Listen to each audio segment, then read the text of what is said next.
Chase Elliott and Christopher Bell were fighting for second. Seconds later, Michigan went silent. Elliott had just led 67 laps. He had already won Stage 2. The number 9 was one of the best cars on the track all afternoon. Then came lap 148, a restart and 4 seconds of chaos that sent 2 cars into the wall at nearly 200 miles per hour. How does a race-winning day end like that? Coming into Michigan, Chase Elliott was having a serious 2026 season. He had already won twice. Both of those wins were the only 2 victories Hendrick Motorsports had picked up all year. 2 drivers, 4 cars, and the only ones who had seen victory lane were the ones with Elliott behind the wheel. He arrived at Michigan 4th in the Cup Series standings. His car was fast. His crew chief Alan Gustafson had the number 9 NAPA Chevrolet dialed in. He qualified 6th and spent the opening laps moving forward. By Stage 1, he was already running 4th. But there was somebody else building a strong afternoon at the same time. Christopher Bell, 4th in the championship the previous season, had won at Michigan before. He entered the race 7th in points. The number 20 Joe Gibbs Racing Toyota was quick, and Bell knew this track. He had shown all day that he was one of the few drivers with the speed to challenge at the front. 2 strong cars, 2 drivers who needed a good result, both heading to the same piece of track. That combination was going to become a problem. Stage 2 at Michigan is where Elliott took full control. He worked his way to the lead on lap 98, passing Bubba Wallace in turn 3, and did not look back. When Stage 2 ended on lap 120, Elliott crossed the line first. Eric Jones was second, Daniel Suarez third, Kyle Larson fourth, William Byron fifth. Christopher Bell came in 6th. Elliott had just led the most laps of anyone in the race up to that point. The number 9 was not just competitive. It was the class of the field through the first 2 stages. The stage win brought 10 bonus points.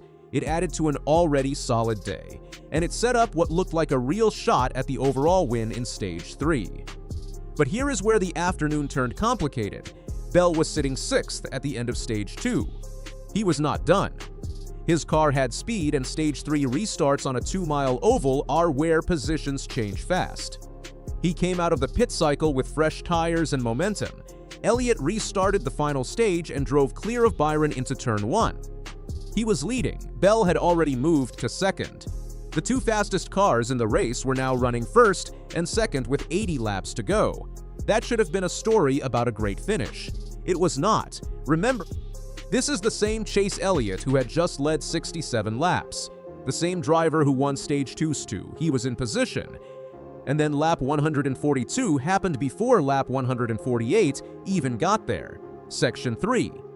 The LAP before on lap 142, a caution came out for Zane Smith hitting the outside wall. Elliott led the field to pit road. 2 fresh tires came on. The strategy was clear. Stay ahead, use the grip, and stay clean on the restart. William Byron won the race off pit road with 2 tires to Elliott's 4. Byron jumped to the lead. Elliott restarted 4th.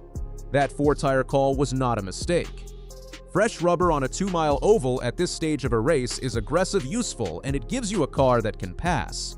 Elliott pushed Byron hard on the green, forced his way back to second by the time they reached the turns, and began hunting the lead again. He was racing Christopher Bell side by side. Second place was the battle. The win was somewhere ahead if they could get past Byron. Then lap 148, it happened on a restart. Moments after the green flag dropped, Elliott got loose on the bottom of the track in turn 3. On a 2-mile oval at near 200 miles per hour, loose means the rear end steps out and you have about half a second to decide what your car is going to do.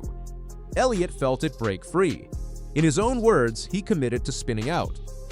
He thought the car was going to rotate and he braced for it. Then the car hooked right instead. The number 9 snapped back across the track and drove straight into the door of Bell's number 20 Toyota. The contact was sudden and full. Bell's car took the force of the hit and launched into the outside wall at close to a 45-degree angle. Rear of the number 20 erupted in flames on impact.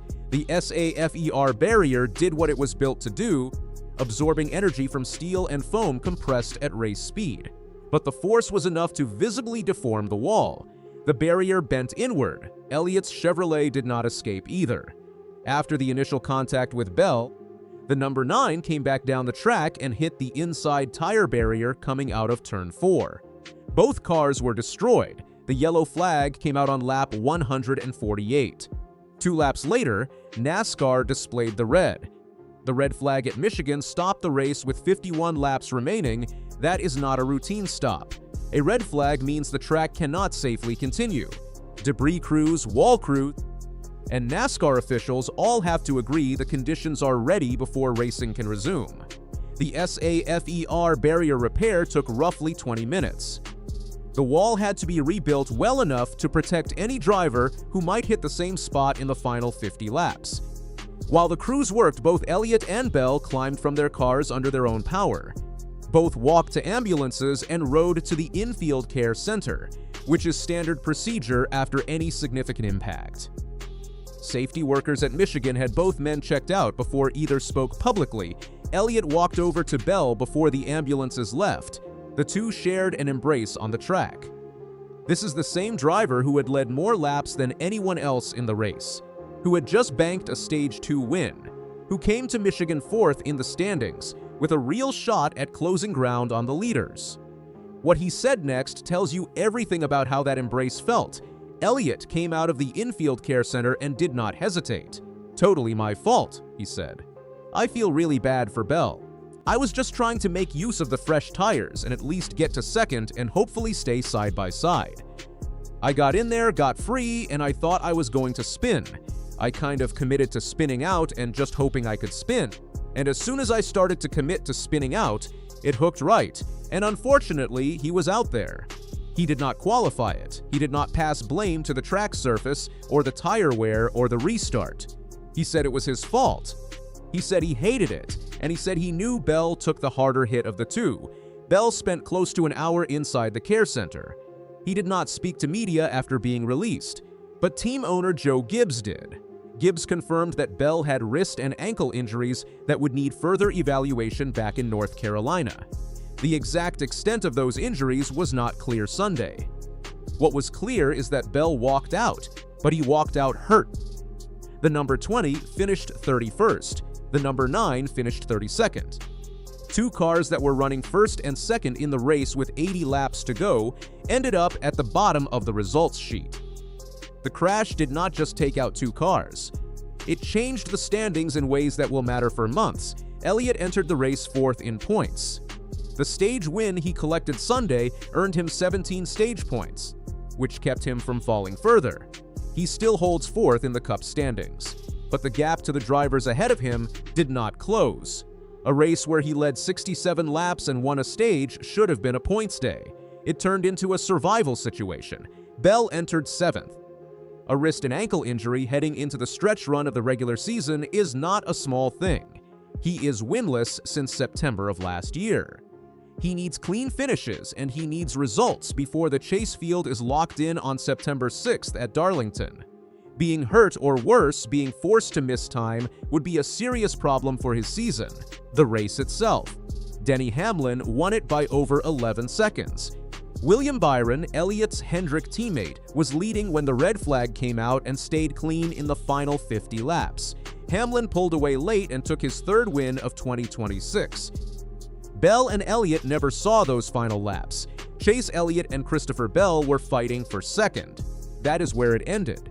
Not on a bad car. Not on a car that was already struggling. On 2 of the fastest cars in the field, in the middle of a battle that could have set up a run at the win, at a track that does not slow anything down when it goes wrong. Elliott led 67 laps. He won Stage 2. He had everything in place to find out what Stage 3 had for him. He never got to find out. That is how fast Michigan can take a strong day and turn it into a 32nd place finish. A bent wall, a 20-minute red flag, and an embrace on the track between two drivers who both wish the afternoon had ended differently.